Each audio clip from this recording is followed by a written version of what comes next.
Hello दोस्तों, आज हम चल रहे हैं नए चैप्टर की तरफ। हमने पहला चैप्टर दूसरा चैप्टर खत्म कर लिया है। अब हम नए चैप्टर की आगे की तरफ चल रहे हैं। चैप्टर नंबर 3 मैथ का दो चरवारे रैखिक समीकरण युग्म। ठीक है, आपके पास में दो चरवारे रैखिक समीकरण युग्म।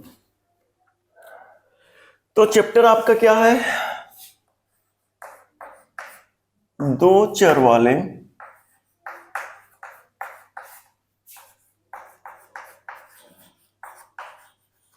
रैखिक समीकरण युग्म। ठीक है, आपने 9th में जो है दो चर वाले रैखिक समीकरण पढ़ा था, आपने युग्म नहीं पढ़ा था। युग्म मतलब क्या होता है? जोड़ा। ठीक है, युग्म क्या होता है? जोड़ा। ठीक है, आपने क्या पढ़ा था? दो चर वाले रैखिक समीकरण पढ़ा था 9th में। वो दो चर वाले रैखिक समीकरण कैसे था आपके पास में? जैसे a x b y plus c equal to 0। यहां a जो है x का गुणांक है, a जो है x का गुणांक है, b जो है y का गुणांक है,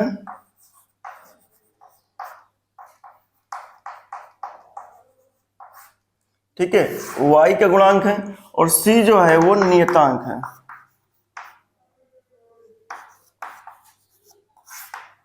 इस तरीके से हम ने पढ़ा था 9th में सब चीज। ठीक है, अब यहां जो हमें पढ़ना है वो एक और आ जाएगा। वो आ जाएगा आपके पास में, जैसे दो समीकरण आ जाएंगे तो हमने दोनों को नाम देके रखना है, क्योंकि गुणांक जो होंगे वो गुणांक को अलग अलग नाम देना पड़ेगा। जैसे a1x b1y c1 equal to का 0। दूसरा जो समीकरण है a2x b2y plus c2 equal to का 0। ये आपके पास में दो समीकरण हो गए। आपके पास में दो समीकरण का मतलब कि आपके पास में युग्म। ये युग्म शब्द का मतलब यहाँ पर इसका मतलब ये आपके पास में जोड़ा। युग्म मतलब जोड़ा। दो समीकरण का आपके पास होंगे और इन दोनों समीकरण को आपको हल करना पड़ेगा। ठीक है, अब ये दोनों समीकरण को हल करने के लिए क्या करना पड़ेगा इसको समझते हैं। इस दोनों समीकरण को हल करने के लिए हमें, ठीक है, दो मेथड आपको यहाँ पास पढ़ने हैं। एक है आपके पास में जो है विलोपन विधि, और एक है प्रतिस्थापन विधि। ठीक है, विलोपन विधि और प्रतिस्थापन विधि से आपको समीकरण को करना है आपके पास में। तो हम इसको हटा देते हैं क्योंकि इसका बेसिक था ये। अब अगर देखा जाए तो हमें जो है देखना पड़ेगा कि ये दो आपके पास जो समीकरण हैं इसके हल निकालना। हल मतलब कि आपके पास में x और y की वैल्यू निकालना। सिंपली कभी कभी x और y के सामने जो गुणांक होता है, जो नियतांक होता है, उस गुणांक नियतांक को कुछ और चीज मान लेता है, k a b समथिंग कुछ करके, और उसको कहता है कि वो निकालिए। ठीक है, और फिर उसके बाद इसमें कुछ आपके पास में वर्ड शब्दों के जो हैं वो सवाल है आपके पास में, वो भी आपके पास में करेंगे। ठीक है, तो मैं आपसे एक गुजारिश करना चाह रहा हूं कि अगर आप वीडियो में नए हैं या आप अभी फ्रेशर हैं, तो क्लास 10th में हैं, तो आप क्लास 10th के बच्चों के लिए बस आपके पास मैं कहूंगा कि तुरंत सब्सक्राइब कर ले चैनल को।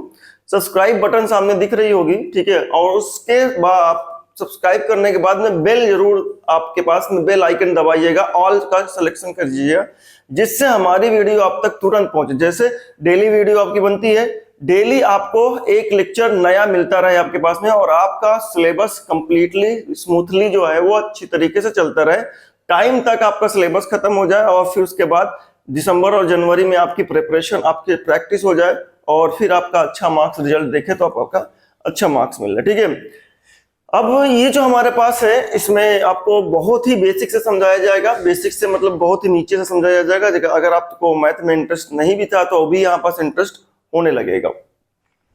ये आपका है, लेकिन आपको बने रहना, आपके पास में लगातार बने रहना आपके पास में। मैंने पहले चैप्टर 1 और चैप्टर 2 आपको समझा दिया है। चैप्टर 1 और चैप्टर 2 जिन्होंने नहीं देखा है वो प्लेलिस्ट में जाकर के देख लें। ठीक है, प्लेलिस्ट में जाकर के देख ले। प्लेलिस्ट चैनल ओपन करेंगे, चैनल ओपन करते ही आपको वीडियोस होम और प्लेलिस्ट का ऑप्शन हो जाएगा। प्लेलिस्ट जैसा करेंगे तो उसमें चैप्टर 1 चैप्टर 2 जो भी आपके पास में उसके नाम से के थ्रू प्लेलिस्ट बनी हुई है, उसमें सारे वीडियोस पड़े हुए हैं हर एक प्लेलिस्ट में।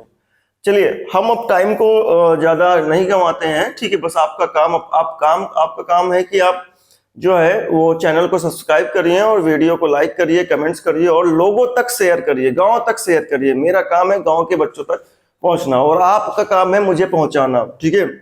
और मेरा काम है और दूसरा काम है आपको अच्छे मार्क्स दिलाना। मैथ में जिन्होंने सपने देखे थे कि मेरा 100 में 100 आएगा, तो उसका 100 में 100 भी आएगा आपके पास में, क्योंकि पेपर्स जो पैटर्न बनता है उसका एक्सपीरियंस बहुत ज्यादा है। उसके एक्सपीरियंस की वजह से हम पहले सिलेबस खत्म करते हैं, फिर अब उसके बाद डिसाइड करेंगे आपके पास में कि कौन कौन से क्वेश्चंस बोर्ड एग्जाम में आ सकते हैं, ठीक है।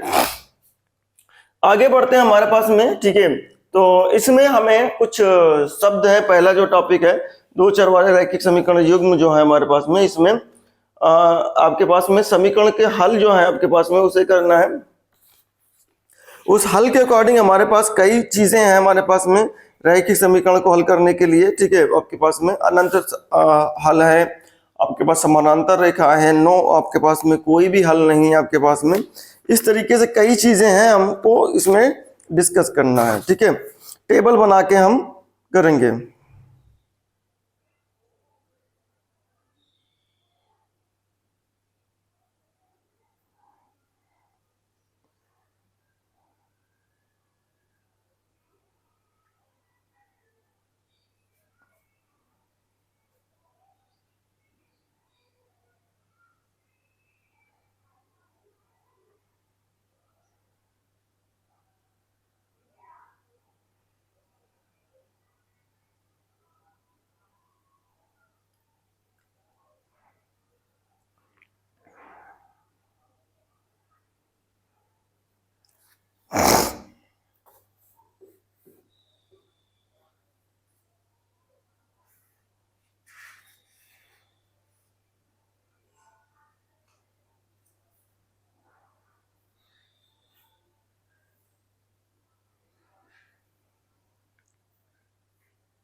चलिए हम टेबल बनाते हैं, उस टेबल को याद रखिएगा और उसके थ्रू मैं एक एग्जांपल भी लेते चलूंगा मैं, ठीक है।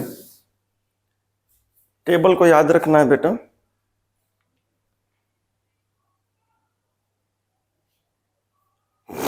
इधर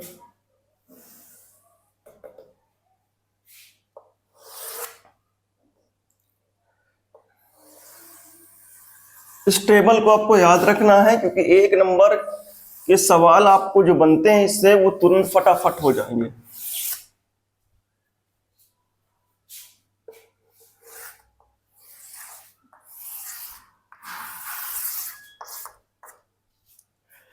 एक तरफ मैं लिखता हूं, देखिए आपके पास में समीकरण का जो है प्रोसेस वो है a1x plus b1y plus c1 equal to का 0, और एक है आपके पास में a2x b2y plus c2 equal to का 0, ठीक है।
चलिए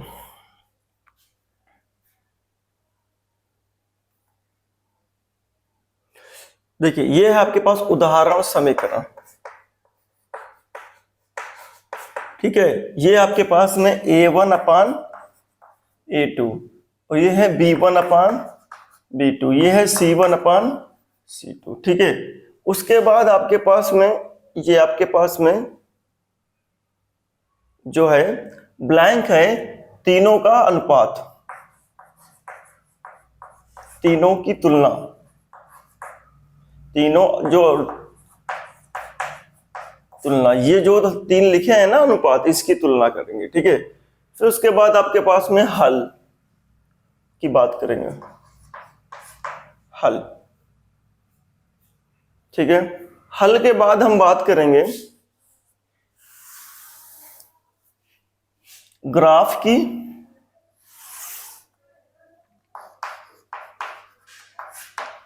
ठीक है, फिर उसके बाद बात करेंगे संगत, ठीक है, असंगत, सिंपली। टेबल याद रखिएगा। ठीक है, मैं आपके पास लिखने जा रहा हूं समीकरण x minus 2 y equal to 0 और 3x plus 4y minus 2 equal to का 0, 20 इक्वल टू का 0। ठीक है, एक ये हमारे पास है,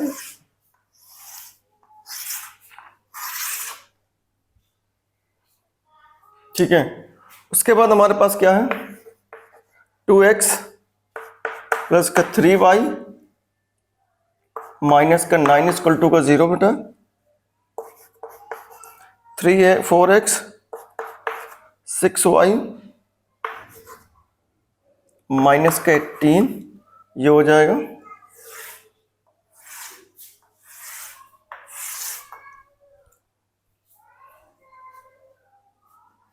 दूसरा हमारे पास क्या हो जाएगा, तीसरा x plus 2y minus 4 equal to का 0, 2x plus 4y equal to का 0। इस तरीके से हमारे पास ये समीकरण लिखे गए हैं। इन समीकरणों की अगर बात करते हैं, इनमें ये रेशियो देखिए, ये x के गुणांक क्या है, a1 a2, y के गुणांक है b1 b2, और नियतांक है c1 c2। तो हम देखते हैं a1 यहां जो आपके पास में है, मैं सिंपली आपको बता दूं, चैप्टर 1 चैप्टर 2 सुनिए चैप्टर 2 चैप्टर 3 चैप्टर 4 जो भी आपको गुणांक लेने हैं, वो सारे के सारे गुणांक आपको उसके सामने वाले चिन्ह के साथ उठाने हैं। ध्यान रखिएगा बेटा, जो भी आपको गुणांक उठाने लेने हैं, वो सारे के सारे गुणांक उसके सामने वाले चिन्ह के साथ ही उठाने हैं। ठीक है, ध्यान रखिएगा। चैप्टर 3 चैप्टर 2 चैप्टर और 4 बार बार मैं कह रहा हूं आपके पास। ठीक है, चलिए a1 अपान a2, तो a1 यहां पास 1 है, a2 क्या है 3 है, तो 1/3 अनुपात आ गया। b1 यहां पास -2 है, यहां b2 कितना है, b1 यहां पास -2 है, यहां पास क्या है आपके पास में -2 अपान 4, दैट इज -1/2। इसका मतलब ये 1/3 है, ये क्या है आपके पास में -1/2 है। तो हमने यहाँ पास तुलना किया इस दोनों की, इन दोनों की तुलना किया, तो ये क्या मिला, a1 अपान a2 बराबर नहीं है किसके, b1 अपान b2 के। 1/3 इक्वल टू -1/2 बराबर नहीं है। इसका मतलब क्या है, एक हल है, एक ही हल है। ठीक है, एक ही हल का मतलब क्या है, द्वितीयक हल इसे कह सकते हैं। ठीक है, एक शब्द और यूज किया जाता है, ठीक है, द्वितीयक हल।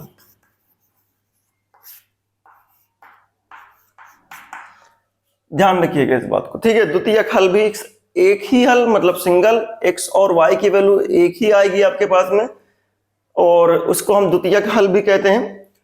फिर इसमें जो ग्राफ होता है बेटा, इस तरीके से समझिएगा, मैं ग्राफ समझा रहा हूं। ये हो गया x अक्ष, ये हो गया y अक्ष।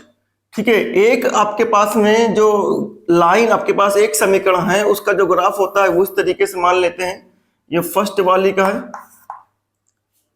ठीक है, एक और ग्राफ ऐसा कुछ आ जाए कि ये दोनों प्रतिच्छेद कर दिए, सेकंड वाली लाइन का ग्राफ है, तो ये जो आपके पास है ये जो प्रतिच्छेद बिंदु है, एक ही बिंदु पर प्रतिच्छेद कर रहा है, ये जो प्रतिच्छेद बिंदु है आपके पास में हल है। प्रतिच्छेद बिंदु को हम क्या कहेंगे? हल कहेंगे। ठीक है, और जिनके हल होते हैं, ठीक है, वो संगत युग्म कहलाते हैं। संगत युग्म, ठीक है, संगत समीकरण या संगत समीकरण युग्म आपको कहलाते हैं। दूसरे की अगर बात करें, यहां पास ये लाइन समझ में आएगी आपके पास में समीकरण एग्जांपल लेके मैं इसलिए क्या हूं 1/3 माइनस का 2/4, मैंने जो भी लिया है सब उसके सामने वाले चिन्ह के साथ लिया, तो हमने देखा 1/3 माइनस का 1/2 बराबर नहीं, इसका मतलब a1/a2 और b1/b2 का अनुपात बराबर नहीं है। तो जब ये बराबर नहीं होते हैं, पहले ही संगत अनुपात का जो आपके पास में है वो वैल्यू बराबर नहीं होती है, तो इसका मतलब उस समीकरण के क्या होते हैं? एक हल होते हैं। एक हल होते हैं तो उसको हम एक और नाम देते हैं द्वितीयक हल, और उसमें दोनों समीकरण, यानी दोनों समीकरण का मतलब क्या है? एक समीकरण मतलब एक रेखा, दो समीकरण मतलब दो रेखा, दोनों रेखा एक दूसरे को प्रतिच्छेद करते, यानी दोनों समीकरण एक दूसरे को प्रतिच्छेद करते हुए मिलेंगे, और दोनों समीकरण में से जो प्रतिच्छेद बिंदु होगा आपके पास में वही उसका हल कहता है, हल कहलाएगा। ठीक है, यहाँ पास x, y आ जाएगा, और यही x, y क्या है? हल है आपके पास में, संगत युग्म कहलाएगा आपको। अब यहाँ पास बता a1 की वैल्यू है 2 और b1 की वैल्यू है, सॉरी a1 की वैल्यू है 2 और a2 की वैल्यू है 4, तो वैल्यू अनुपात निकल के आया बेटा 1/2, या प्लस का 3, b1 की वैल्यू प्लस का 3 है, b2 की वैल्यू प्लस का 6 है, तो अनुपात निकल के आया 1/2।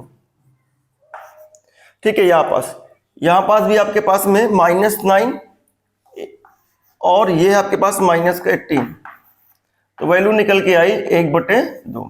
तो इसका मतलब देखिए 1/2 अनुपात 1/2 अनुपात 1/2 अनुपात, तो हमने ये पाया कि यहाँ पास तीनों जो है आपके पास में a1 अनुपात a2, b1 अनुपात b2 और c1 अनुपात c2, यानी आपके पास में गुणांकों का जो अनुपात है x और y के गुणांकों का अनुपात और नियतांक का जो अनुपात है वो क्या है? बराबर है। ठीक है, तो जब बराबर है तो इसका मतलब क्या है? इसके अनेक हल हैं, अनेक हल हैं। ठीक है, इसी को हम लिखते हैं और करके, ठीक है, अनंत हल है, अनंत हल है। ठीक है, अनंत हल भी कहते हैं इसको। अब इसमें जब ग्राफ होगा आपके पास में, वो मैं बता दूं आपको, जैसे ये हो गया y, ये हो गया आपके पास में x। ठीक है, सपोज दैट आपका जो ग्राफ है आपके पास में ये गया, ठीक है। अब जो दूसरा ग्राफ होगा वो दूसरा ग्राफ, ठीक है, आपके पास में यहां पास जो होगा आपके पास दूसरा ग्राफ, ये ग्राफ दूसरा वाला, ये पहला हो गया, इसी के ऊपर से एक चढ़ता हुआ दूसरा ग्राफ चला जाएगा, दूसरे वाले समीकरण का भी इसी से चढ़ता हुआ ग्राफ चला जाएगा। जब ये दोनों चढ़ते हुए ग्राफ एक दूसरे ऊपर चले जाएंगे, दोनों लाइनें एक दूसरे के ऊपर चढ़ती हुई चली जाएंगी, तो ये दोनों लाइन हर एक बिंदुओं पर कटेंगी, छू रही हैं, छूना मतलब प्रतिच्छेद हो जाता है, छू रही हो या आपके पास प्रतिच्छेद कर रही हैं तो हल मिलेगा आपके पास में। तो दोनों लाइन एक दूसरे के ऊपर ऐसे चिपकते हुए जा रही हैं, तो दोनों एक दूसरे को हर जगह हर बिंदु पर प्रतिच्छेद कर रही हैं, तो जहां तक जाएंगी वहां तक तो प्रतिच्छेद करेगा। इस वजह से सारे प्रतिच्छेद बिंदु या सारे स्पर्श बिंदु आपका हल कहलाएगा। जब सारे स्पर्श बिंदु हल कहलाएंगे, इसका मतलब इसके पास अनंत हल हो गया, इसीलिए कहते हैं अनेक हल हैं या फिर हम अनंत हल हैं। इस केस में आपके पास में रेखा संपाती होती है। ठीक है, रेखा क्या होती है? रेखा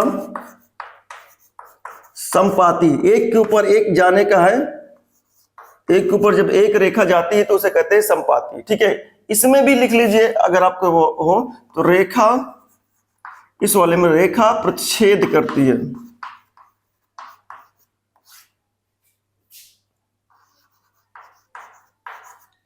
ठीक है, थोड़ा सा मैं बोल दिया हूं, अगर नहीं दिख रहा तो आप लिख लीजिएगा, रेखा प्रतिच्छेद करती है। ठीक है, अब इसके भी हल हैं, तो इसका मतलब ये भी क्या है? संगत युग्म है, संगत युग्म है। समझ में आ गई बेटा? अब तीसरा हमारे पास जो है वो हम बात करते हैं, वो देखिए A1 की वैल्यू 1 है और A2 की वैल्यू भी 2 है। यहां पास 2/4 दैट इज 1/4। यहां माइनस का 4 है और माइनस का 12 है, तो दैट इज ये हो जाएगा 1/3 बेटा। ठीक है, हमें क्या पता चला कि ये अनुपात बराबर है, लेकिन ये 1/3 1/2 के बराबर नहीं है, तो हम ये कहेंगे A1/A2 is equal to B1/B2 बराबर नहीं है C1/C2 के। जब ये बराबर नहीं है, इसका मतलब कोई भी हल नहीं है, कोई भी हल नहीं है। ठीक है, जब कोई भी हल नहीं है तो ग्राफ क्या होगा, ग्राफ आपके पास में एक्स अक्ष वाई अक्ष, ग्राफ जो होगा दोनों का ग्राफ समानांतर चला जाएगा। ये मान लेते ये पहले वाले का ग्राफ है, ये दूसरे वाले का ग्राफ है, दोनों ग्राफ समानांतर जाएगा आपके पास में, दोनों समीकरण का जो ग्राफ होगा वो समानांतर जाएगा। और समानांतर जो रेखा होती है वो एक दूसरे को कहीं भी प्रतिच्छेद नहीं करती है। जब प्रतिच्छेद ही ना मिलेगा, ना स्पर्श करता हुआ मिलेगा, तो आपके पास क्या मिलेगा, आपके पास में कोई भी हल मिलेगा, कोई भी हल नहीं मिलेगा। हल का मतलब क्या होता है कि दोनों रेखाओं का आपके पास में कॉमन पॉइंट, जब दोनों रेखाओं का कॉमन पॉइंट होगा वही कॉमन पॉइंट उन्हीं दोनों समीकरण का हल कहलाएगा। यहां कोई भी रेखा एक दूसरे को प्रतिच्छेद नहीं करती है, तो कोई भी आपको कॉमन पॉइंट नहीं मिलेगा, इसका मतलब आपको कोई भी हल नहीं मिलेगा। जब कोई भी हल नहीं मिलेगा, इसका मतलब क्या है, रेखा समानांतर है, रेखा समांतर है, समांतर रेखा प्राप्त होंगी। और जो जब जिसके कोई हल नहीं होते उसे कहते हैं असंगत बेटा, असंगत युग्म। ठीक है, असंगत युग्म कहते हैं। ठीक है, आई होप आपको समझ में आया होगा। ठीक है, आपको समझ में आया होगा। ये टेबल आपके दिमाग में आपको याद कर लीजिएगा, याद करने से आपको बहुत से सवाल इसमें से सवाल होंगे। 1 नंबर के आपके पास में बहुत ज्यादा सवाल इससे पूछे जाते हैं, जो भी आएगा आपका 1 नंबर का आएगा सवाल इसमें एमसीक्यू में। ठीक है, 20 नंबर का एमसीक्यू आता है, जिसमें से 2-3 सवाल आपको यहां से मिल जाएंगे। ठीक है, तो आई होप आपको समझ में आया होगा। Pause the video, note down.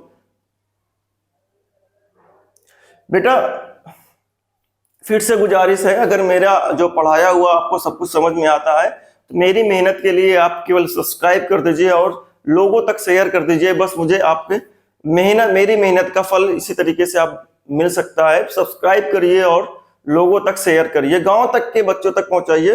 मैं ये नहीं कहता हूं सिटी तक पहुंचाइए, गांव तक आपके शेयर करने की वजह से ये गांव के बच्चों तक पहुंच जाएगा। ठीक है, अपने सोशल मीडिया साइट में ले जा करके आप शेयर करते रहिए इसको, व्हाट्सएप में, फेसबुक में, इंस्टाग्राम में, जहां भी आपको दिखे वहां पर शेयर करिए, जिससे मैं गांव के बच्चों तक पहुंच सकूं। क्योंकि फेसबुक में गांव के बच्चे बहुत ज्यादा जुड़े हुए हैं, व्हाट्सएप में आपके आसपास के ही फ्रेंड सर्किल होता है आपके पास में, तो जाहिर सी बात है आपके पास में ये बढ़ाते रहिए, शेयर करते रहिए और मुझे सब्सक्राइब करते रहिए। मुझे एनर्जी सब्सक्राइब शेयर करने से ही मिलती है। जितना ज्यादा शेयर होगा, सब्सक्राइब होगा, देखता हूं तो मुझे उतना ज्यादा उत्सुकता होती है, तो मुझे पढ़ाते रहना होता है। ठीक है, तो कल मिलते हैं हम मैथ के अगले टॉपिक के साथ में। ठीक है, एक्सरसाइज के साथ में, क्योंकि अगली एक्सरसाइज इसी से बेस्ड है। ग्राफ बनाना है, ग्राफ बनाना कल सिखाएंगे हम आपको, और उसके बाद फिर हल कैसे करेंगे, इसको अप्लाई कैसे करेंगे वो हम सिखाएंगे। ठीक है, चलते हैं, कल मिलते हैं, धन्यवाद।